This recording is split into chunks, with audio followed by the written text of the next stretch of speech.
Good evening friends. আজকে আবার একটা জার্নির উদ্দেশ্যে বেরিয়ে পড়লাম। আজকে আমাদের উদ্দেশ্য হলো নর্থ বেঙ্গলের পাবং।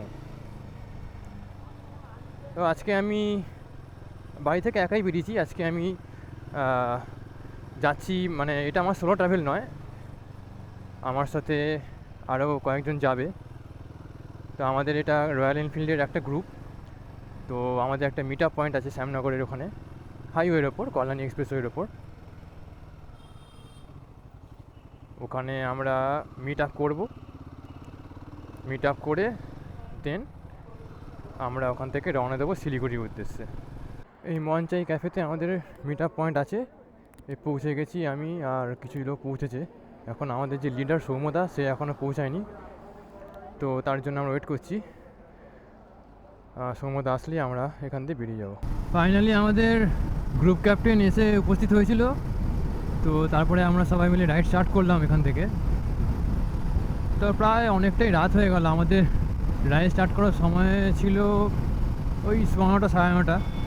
তো সেটা শুরু করতে করতে প্রায় 11টা বেজে গেল। চলো আস্তে আস্তে এগোতে থাকি। কালকে আমাদের মোটামুটি দুপুরের দিকে হোমস্টেতে পৌঁছানোর কথা ছিল, ওই 12:30 1টা নাগাদ। জানি না এতটা লেট হয়ে গেল এখানে। তো কতক্ষণে গিয়ে পৌঁছাবো দেখা যাক।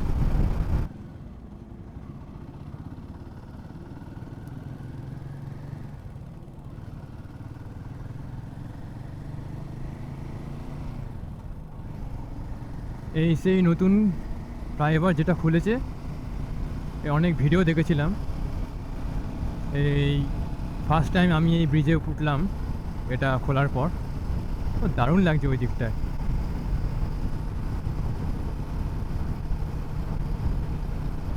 আমাদের নেক্সট প্ল্যান আছে কৃষ্ণনগরে দাঁড়ানোর। দেখা যাক, অনেক রাত্রির হয়ে গেছে, মানে প্লাস অনেক দেরিও হয়ে গেছে। কৃষ্ণনগরে দাঁড়ানো হয় নাকি। তো নয়তো কৃষ্ণনগরে না দাঁড়িয়ে একেবারে ডিরেক্ট বহরমপুরে গিয়ে দাঁড়ালে হবে। তো ওখানেই আমাদের ডিনার ফিনার করার প্ল্যান আছে।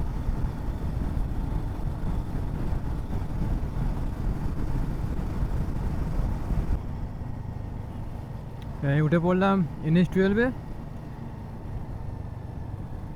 এবার টান টান এগোনো যাবে।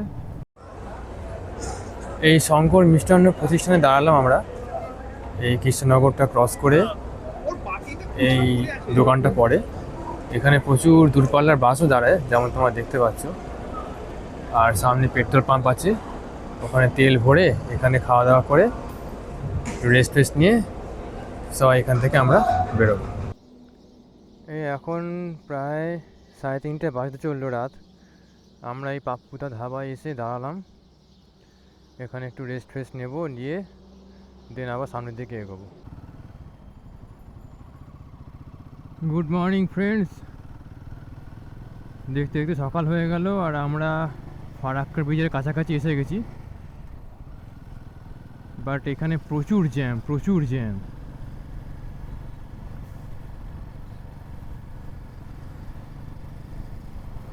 মানে ওই পাশটায়, মানে যেদিক দিয়ে আমাদের অ্যাকচুয়ালি যাওয়ার কথা, সেই সাইডে প্রচুর জ্যাম, যে কারণে আমাদেরকে উল্টো দিকে রাস্তাটা নিতে হলো। কি বিচ্ছিরি জ্যাম! ভেবেছিলাম সকাল সকাল এখানে পুরো রাস্তাটা ফাঁকা পাবো, ব্রিজটা ফাঁকা পাবো, কোনো জ্যাম খ্যাম কিচ্ছু থাকবে না।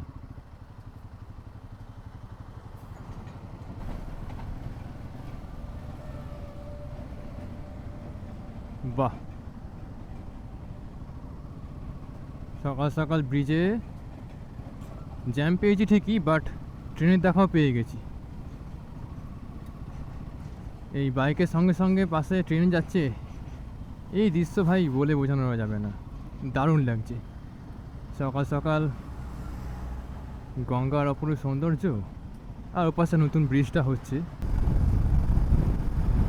ঘড়িতে সময় হয়ে গেছে 5:40, আর আমি ফারাক্কা ব্রিজ ক্রস করে এখন মালদার দিকে এগোচ্ছি। সকাল সকাল ওয়েদারটা বেশ ভালোই আছে, যতক্ষণ না রোদ উঠছে ওয়েদারটা একটু ঠান্ডা ঠান্ডা পাবো। রোদ্দুর উঠলেই আবার গরম শুরু হয়ে যাবে।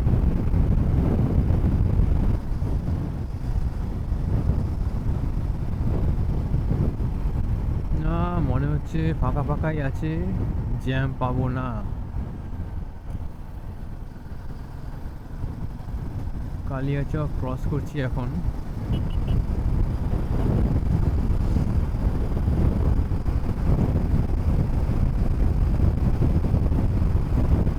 বেশ অনেকদিন পরে নর্থ বেঙ্গলের দিকে যাচ্ছি, বেশ একটা এক্সাইটমেন্ট কাজ করছে।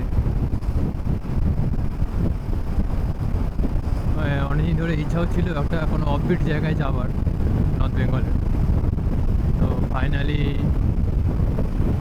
সেটা ফুলফিল করতে পারছি।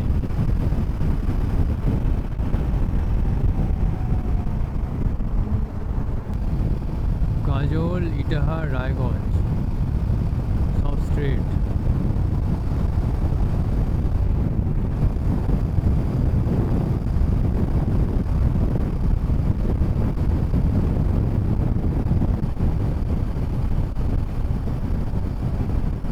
সামনে আমাদের গ্রুপ মেম্বাররা যাচ্ছে, কিছু গ্রুপ মেম্বার পেছনে আছে। আমাদের প্ল্যান আছে শিলিগুড়িতে একবারে ঢুকে ব্রেকফাস্ট করার। দেখা যাক, যদি ইচ্ছে হয় তাহলে তার আগেই ব্রেকফাস্ট করে নেব। কালকে তো দুপুরের দিকে হালকা হালকা বৃষ্টি হয়েছিল। জানি না পাবংয়ে গিয়ে বৃষ্টি পাবো নাকি, আশা করা যায় পাবো না, দেখা যাক। বাহ, এই রাস্তাটার দুপাশে দেখে মনে হচ্ছে এগুলো গমের ক্ষেত, বেশ বড় বড় হয়েছে গাছগুলো, বেশ দারুণ লাগছে এই রাস্তাটা দিয়ে চালাতে। আমি বোতলবাড়ি রাস্তা ধরেছিলাম, তো বোতলবাড়ি রাস্তাটা অনেকটা ক্রস করে এসে এই রাস্তা পেলাম। তো এইখানে দুধারে দেখছি এই গমের ক্ষেত, যেদিকে চোখ যায় লম্বা লম্বা গাছের সারি, পুরো ভর্তি, পুরো ক্ষেত একদম দারুণ লাগছে দেখতে।